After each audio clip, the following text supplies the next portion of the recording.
नमस्कार दोस्तों, मैं हिम्मत सेठ आज फिर हाजिर हूँ आपके सामने कुछ नई खबरों पे टिप्पणी करने।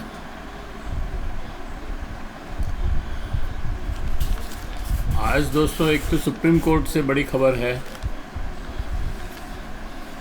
सुप्रीम कोर्ट ने आज बुलडोजर से जो मकानों को बिना किसी न्यायिक प्रक्रिया के ध्वस्त किए जा रहे थे,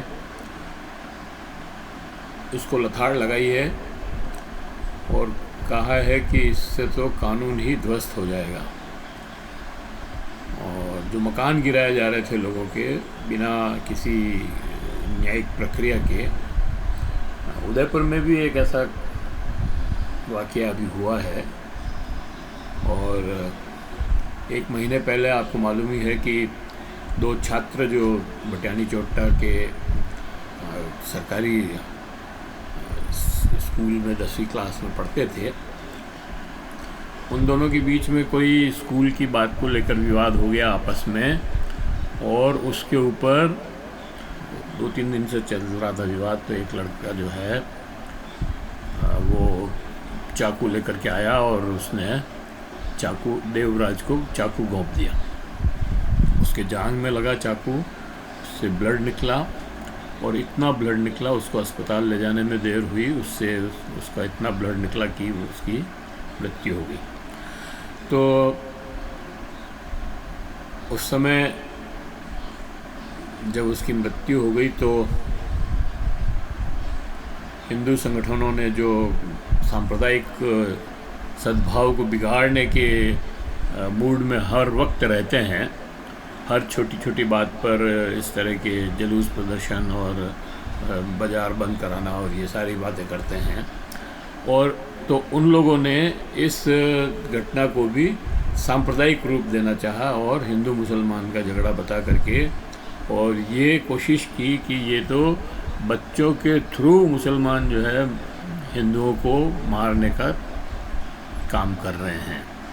तो ऐसे में हिंदू संगठनों ने बहुत सारी कारों को जला दिया, आग लगा दी, तोड़फोड़ की और दुकानें बंद करवाई। तो ये सारा खेल होने के बाद कलेक्टर के ऊपर दबाव बनाया, जिला प्रशासन के ऊपर, कि उसका मकान जो है बुलडोज किया जाए। दुर्भाग्य की बात यह है दोस्तों इस सारे मामले में कि जिला प्रशासन ने बिना किसी इंक्वायरी के, बिना किसी जांच के, बिना किसी सबूत के उस मकान को बिना ये देखे कि ये मकान किसका है, एक दिन शाम को उसके यहाँ नोटिस चिपकाया मकान अवैध होने का, और दूसरे दिन उसको गिरा दिया। 24 घंटे भी नहीं लगे। तो ये जो मामला है ये बहुत ही अवैध तरीके से मकान को बुलडोज किया गया। इसके ऊपर जो वो आरोपी है जिसके ऊपर आरोप लगे थे इतने हत्या के, उस आरोपी का परिवार सुप्रीम कोर्ट गया और वो जमायत इस्लामी के थ्रू सुप्रीम कोर्ट में उसने अपील की, और सुप्रीम कोर्ट ने ये कहा कि ये इस तरह मकान गिराना अवैध है। ये बात कोई 5-7-10 दिन पहले की है, हालांकि सुप्रीम कोर्ट का जो आदेश था वो। और आज फिर एक मामले में सुप्रीम कोर्ट में गए हैं लोग, गए थे, उसके ऊपर आज पेशी थी। उसके ऊपर उन्होंने कहा कि ये वैध रूप से बनाए गए मकान को गिराना किसी भी तरह से ठीक नहीं है, बुलडोज करना, और ये तो कानून को ही ध्वस्त कर देगा इस तरह से। तो सुप्रीम कोर्ट ने 15 दिन में 2 बार इस बात को रेखांकित किया है। तो इसका मतलब ये है कि जो बुलडोज की कार्रवाई चल रही है और जिसको न्याय की बहुत बड़ी सफलता मानी जा रही थी, ख़ास तौर से यूपी में और मध्य प्रदेश में, राजस्थान में भी 1-2 केस हुए हैं, उदयपुर में भी हुआ एक केस, लेकिन ये जो है पूरी तरह से इलीगल है, अवैध है, और इसके ऊपर कोई मतलब इन जिन लोगों ने ये अवैध काम किए हैं उनके ऊपर भी कार्रवाई होनी चाहिए, हमारा ये मानना है। और इस न्याय को तो रोक ही देना चाहिए। अब उसके पहले कि मैं दूसरी खबर पे आऊँ, मैं आपसे अपील करना चाहता हूँ कि अगर आपने हमारी इस चैनल को सब्सक्राइब न किया हो तो सब्सक्राइब कर दें। सब्सक्राइब करना बिल्कुल फ्री है, फ्री टू एयर, कोई पैसे नहीं लगते उसके, तो आप दिल खोल के सब्सक्राइब कर सकते हैं। अगर आपको वीडियो पसंद आ रहे हो तो वीडियो को लाइक करें, दूसरों को फॉरवर्ड करें, आपके दूसरे ग्रुप्स में शेयर करें और अपने मित्रों को बताएं। अगर अच्छे लग रहे हों तो कमेंट करें और सुझाव दें। आपके कमेंट और सुझाव हमें प्रोत्साहित करेंगे और अच्छा और बेहतर काम करने के लिए। इसके बाद दूसरी खबर भी सीजीआई की जो कल है, चीफ सुप्रीम कोर्ट की ही खबर है। सुप्रीम कोर्ट से रिलेटेड ही ये खबर, मतलब सुप्रीम कोर्ट की तो नहीं है, वो सीजीआई की खबर है। उनके कल जो परसों रात को जो सीजीआई के घर पर गणेश मंडप लगा और उसमें पूजा हो रही थी, और उस पूजा में प्रधानमंत्री भी पहुंचे थे, और ये कयास लगाया जा रहे थे कि प्रधानमंत्री ने स्वयं आगे बढ़ के उस पूजा में सम्मिलित होने के लिए कहा और वो वहाँ गए। लेकिन ये बात जो आज जो खबर आई है उससे ये लगता है कि ये बात सही नहीं है। और सही बात ये है कि सीजीआई चंद्रचूड़ ने स्वयं ने जो है प्रधानमंत्री सहित और कई लोगों को, गणमान्य लोगों को अपने पूजा में सम्मिलित होने के लिए आमंत्रित किया था, और उसी आमंत्रण को स्वीकार करके प्रधानमंत्री वहाँ पहुँचे, पूजा में पहुँचे। वहाँ परिवार, चीफ जस्टिस के परिवार के साथ पूजा की थाली नरेंद्र मोदी जी ने पकड़ रखी थी आरती करने की। उनकी पत्नी, जो चंद्रचूड़ की पत्नी थी, उन्होंने वो टोकर बजा रही थी और चंद्रचूड़ स्वयं मंत्र उच्चारण कर रहे थे। ये सारी बातें एक वीडियो में रिकॉर्ड हो गई, और कहा जा रहा है कि वहाँ मतलब कई लोग जो है जिनको उन्होंने मतलब आमंत्रित किया था चीफ जस्टिस ने, वो वहाँ 2-3 दिन से आ रहे थे, अलग अलग लोग अलग अलग टाइम पे। और कल भी वहाँ पर जिस समय ये पूजा मतलब प्रधानमंत्री वहाँ पर थे, उस समय दूसरे लोग भी वहाँ उपस्थित थे।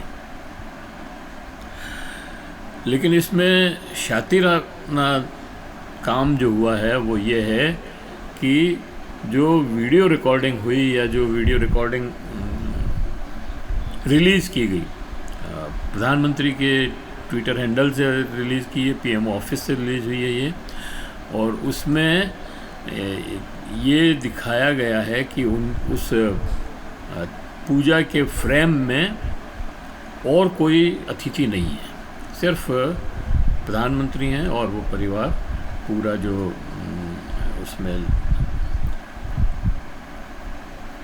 चंद्रचूड़ का परिवार उसमें है, और कोई अतिथि उस फ्रेम में नहीं है। उससे ये कन्फ्यूजन हुआ कि प्रधानमंत्री या तो खुद स्वयं गए हैं या चंद्रचूड़ साहब ने प्रधानमंत्री को अकेले को बुलाया है। तो इससे न्याय की जो विश्वसनीयता है कोर्ट की, न्याय व्यवस्था की जो विश्वसनीयता है, उस पर गहरा आघात लगा। और ये जानबूझ करके शातिराना अंदाज में क्यों किया गया, ये एक प्रश्न चिन्ह अभी भी बना हुआ है। क्योंकि प्रधानमंत्री की तरफ से हुआ है ये, तो वो जब तक कोई बयान नहीं दें या वो जब तक इस पर कोई अपनी टिप्पणी नहीं करें या वो सफाई नहीं दें, तब तक ये अविश्वास जुडिशरी पर भी बना ही रहेगा। कहा जाता है कि ऐसा पहले भी चंद्रचूड़ साहब कर चुके हैं प्रधानमंत्री से। खैर, ये तो पहले एक वाक़या पहले का बहुत पुराना है। 1975 इमरजेंसी के बाद जब 80 में शायद इंदिरा गांधी वापस प्रधानमंत्री बनी थी, तो जस्टिस भगवती ने एक चिट्ठी लिखी इंदिरा गांधी को, और उसमें बधाई संदेश था वो कि भाई आपने वापस विजय हासिल करके और प्रधानमंत्री बन गई है। प्रधानमंत्री बनना तो बहुत मुश्किल काम है। इस तरह से कई बातें लिखी उसमें, और 1200 शब्द का लेटर था। उस पर उस समय के जो बार काउंसिल के लोग थे, या बार एसोसिएशन के जो अध्यक्ष वगैरह थे, उन्होंने कड़ा ऐतराज़ किया और इसको जो है न्याय व्यवस्था और संविधान के विरुद्ध माना। इसी तरह से अभी जो चंद्रचूड़ साहब ने जो एक्ट किया है, वो भी कोड ऑफ कंडक्ट के खिलाफ है। ये बात प्रशांत भूषण जो एडवोकेट हैं वो, इंदिरा जयसिंह वो भी बड़ी एडवोकेट है, और प्रोफेसर एडवोकेट दवे जो पहले बार एसोसिएशन के अध्यक्ष थे, और अभी जो बार एसोसिएशन के अध्यक्ष हैं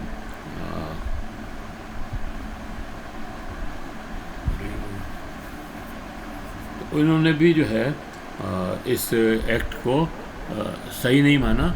और जो कोड ऑफ कंडक्ट 97 में शायद बना था,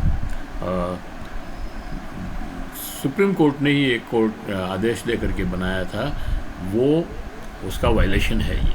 तो ये जो बातें हैं, मतलब ये इस हमारी न्याय व्यवस्था पर एक धब्बा बदनुमा दाग की तरह लगी रहेगी। अब मैं आता हूँ, हाँ, कल जो है एक बहुत ही दुखद खबर है। मार्क्सवादी कम्युनिस्ट पार्टी के secretary, general secretary all India के, और पॉलिट ब्यूरो के सदस्य भी थे वो, उनका कल एम्स में इलाज के समय निधन हो गया। सीताराम येचुरी को जो है मतलब अपने फेफड़ों में जो है इन्फेक्शन था, और उनका इलाज चल रहा था एम्स में पिछले 5-7 दिनों से। उसमें वो मतलब मृत्यु से हार गए और उनका निधन हो गया। तो बहुत ही दुखद घटना है। सीताराम येचुरी पूरे देश के जाने माने नेता थे, और वो हर अच्छे काम में, मतलब देश के हित में हर वक्त खड़े रहते थे।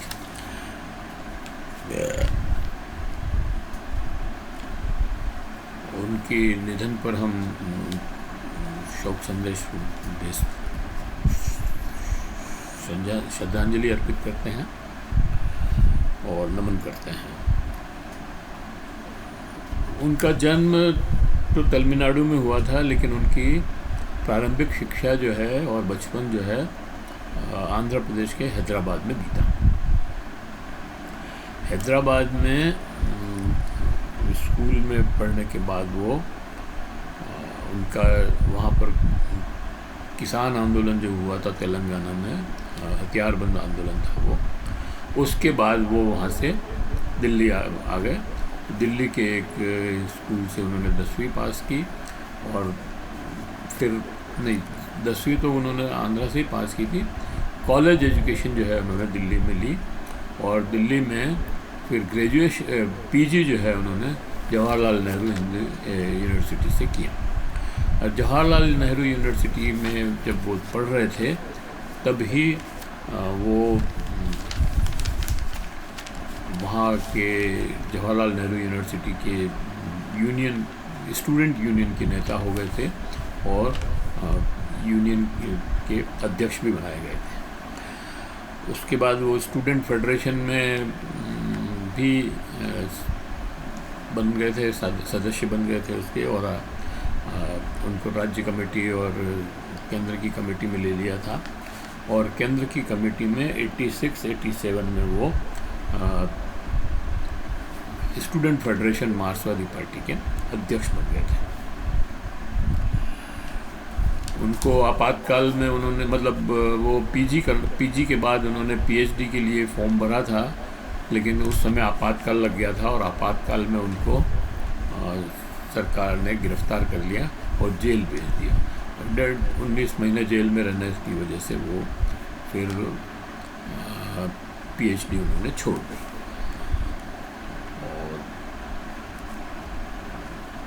और अर्थशास्त्र में उन्होंने एमए किया था।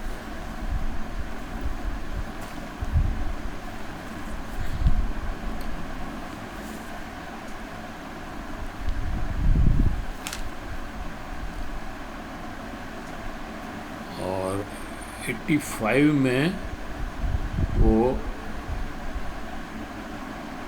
केंद्रीय समिति में ले लिए गए थे। 84 में वो 84 से 86 तक स्टूडेंट फेडरेशन के अध्यक्ष रहे और 89 में सचिव मंडल में मार्क्सवादी कम्युनिस्ट पार्टी के सचिव मंडल में वो राष्ट्रीय सचिव हो गए थे। और बाद में 92 में पॉलिट ब्यूरो में भी उनको ले लिया था। 89 में वो सचिव मंडल में आ गए थे। और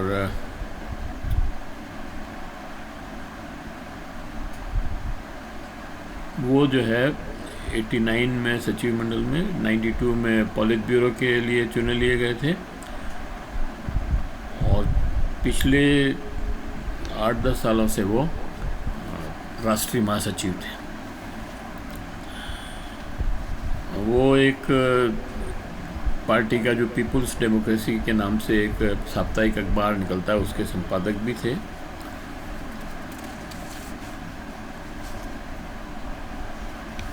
और सीताराम येचुरी का इसलिए भी आज की डेट में बहुत ज़्यादा महत्व था क्योंकि ये जो इंडिया गठबंधन आप देख रहे हैं, विपक्ष की पार्टी का जो समूह बना हुआ है, जिसने काफ़ी अच्छी सफलता अर्जित की पार्लियामेंट्री चुनाव में 2024 के, उसकी जड़ में या उसकी मास्टरमाइंड, उसकी प्लानिंग सारी सीताराम येचुरी के माध्यम से हुई।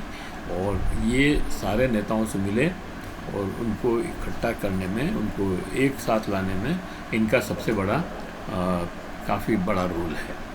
तो ये ऐसे व्यक्ति का इस समय जब उसकी बहुत ज़्यादा ज़रूरत थी चले जाना दुखद तो है ही, ये क्षतिपूर्ति होना भी संभव नहीं है। हम इस अवसर पर भावभीनी श्रद्धांजलि देते हैं उन्हें और आशा करते हैं कि वो उन्हें अच्छी गति प्राप्त हो।